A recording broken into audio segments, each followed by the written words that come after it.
Today I'll tell you about some verses. Those verses are called Ayatul Kursi.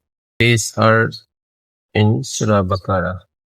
If someone recites these verses after every obligatory prayer 5 times a day, will go to paradise after his death. So each of us should recite these verses. So let's get started. بسم الله الرحمن الرحيم.